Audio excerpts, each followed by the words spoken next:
کہ جن بچوں کے پاس بڑے موبائل ہیں وہ ان سے موبائل لے لیے جائیں گے، اور طریقہ بتایا تھا اس کا کہ تعلیمی اوقات میں موبائل ان کے پاس نہیں ہوں گے۔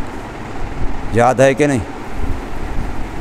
ہاں، مغرب کی نماز کے وقت جمع کروا دیں، عصر کے وقت لے لیں، ان کی مرضی۔ جو اگر جمع کروا دیں صرف ہفتے کے بعد جمعرات عصر کو لے لیں اور جمعہ عصر تک مغرب تک استعمال کریں، بس۔ اب ان دونوں صورتوں میں سے جو بچہ جو چاہے اپنے بارے میں خود فیصلہ کرے۔ اس دوران اگر بڑا موبائل کسی کے پاس ہوا اور وہ پکڑا گیا، میرے ہاتھ تک پہنچ گیا، یا توڑ دیا جائے گا یا بالکل مکمل ضبط، کوئی عذر کوئی بہانہ بالکل نہیں سنا جائے گا، اس لیے کہ یہ پہلے بتایا جا رہا ہے اور اس میں تمہارا ہی فائدہ مقصود ہے، تمہاری ہی راحت آرام اسی میں ہے۔ آج کل جو راتیں ہیں گرمی کی، اس میں اگر بندہ نیند پوری نہیں کرتا، ویسے مچھر نیند نہیں کرنے دیتا، کبھی گرمی نہیں کرنے دیتی، کبھی بجلی نہیں ہوتی نہیں کرنے دیتی، اگر اس میں ہم خود بھی اپنے لیے خود مصیبت کھڑی کر کے موبائل بھی ہمارے پاس ہو، تو پھر سوا بیمار ہونے کے اور کوئی چانس ہی نہیں ہے۔ اس کی پڑھائی بھی برباد ہوگی، صحت بھی برباد ہوگی اور پیسے بھی برباد ہوں گے۔ تو وہ بربادی میرے آنکھوں کے سامنے ہو رہی ہو اور میرے بچے کی ہو رہی ہو اور میں دیکھ کر کے پرواہ نہ کروں، تو یہ اس کے ساتھ دشمنی کے مترادف ہے، یہ بچے کے ساتھ دشمنی ہے۔ اس لیے میں نے آپ کو پہلے عرض کیا تھا، بتایا تھا، اب میں آپ سے فیصلہ سنا رہا ہوں آپ کو کہ اب اس کے بعد یہی معمول ہوگا۔ آپ خود فیصلہ کریں، میں نے نعمان کو بتا دیا ہے، آپ خود فیصلہ کریں کہ آپ نے کیا عمل کرنا ہے۔ روزانہ مغرب کی نماز جس وقت ابھی مثلا آج مغرب ہوگی تو آپ اپنا موبائل حوالے کر دیں قاری صاحب کے، میرے حوالے کر دیں، اور پھر جس وقت کل عصر کی نماز کا وقت ہے پھر لے لیں، آپ کی مرضی۔ پھر عصر سے لے کے مغرب تک چونکہ چھٹی کا وقت ہے، اس میں آپ بے شک استعمال کریں۔ آپ کسی کو فون کرنا چاہتے ہیں، گھر بتانا چاہتے ہیں، کوئی بات تو آپ کو حق حاصل ہے، لیکن پھر مغرب کو جمع کرا دیں۔ جن بچوں کے پاس بڑا موبائل ہے وہ تو لازمی ایسا کریں۔ جن کے پاس چھوٹا موبائل ہے اس کا یہ ہے کہ اگر ان کے پاس کلاس میں پکڑا گیا، چاہے وہ بجے نہ بجے استعمال کریں نہ کریں، کلاس میں اگر پتہ چل گیا کہ اس نے جیب موبائل بھی رکھا ہوا ہے تو پھر وہ پکڑ لیا جائے گا۔ اگر وہ استعمال نہیں کرے گا تو پھر کوئی بات نہیں ہے، لیکن اگر استعمال کرتا ہے یا کلاس میں بیل بج جاتی ہے یا کسی طریقے سے پتہ چل جاتا ہے تو پھر بھی وہ ضبط ہو جائے گا۔ بات سمجھ آ رہی کہ نہیں؟ اب یہ سارے بچے خود اپنے بارے میں آپ فیصلہ کرو۔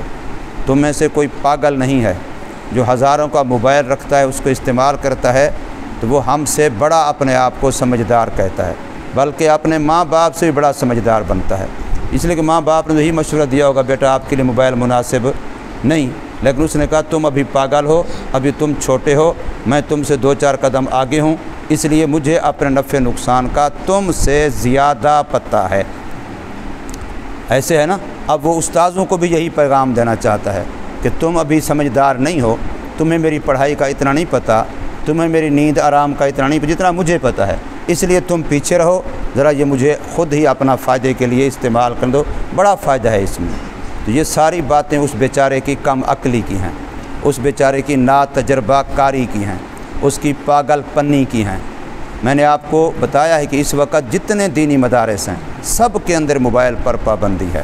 چوری چاری وہ الگ بات ہے، کوئی بچے چھپا کے فلاں کرتے ہیں، ہر جگہ پر 2 نمبری چل جاتی ہے، لیکن کب تک؟ آخر کبھی تو بکرے کی ماں کہتے ہیں کب تک خیر منائے گی؟ بکرے نے ایک دن چھری کے نیچے آنا ہی آنا ہے، آج آئے یا کل آئے، بکرے کی ماں کب تک خیر منائے گی؟ تو جو بھی چھپ چھپا کے کرے گا تو کب تک کرے گا؟ آخر ایک دن وہ بھی پکڑا جائے گا، اور جب پکڑا جائے گا پھر بے عزتی بھی ہوگی۔ جس کی عزت ہو، بے عزتی کے لیے عزت کا ہونا ضروری ہے، جس کی پہلے عزت ہی نہ ہو اس کی بے عزتی کیا ہوگی؟ جو سمجھتا ہے کہ میری بے عزتی ہوگی تو وہ ایسا نہ کرے، بلکہ جیسے ہم داخلے کے اندر سمجھتے ہیں کہ ہر مدرسے، ہر ادارے، ہر جو بھی کوئی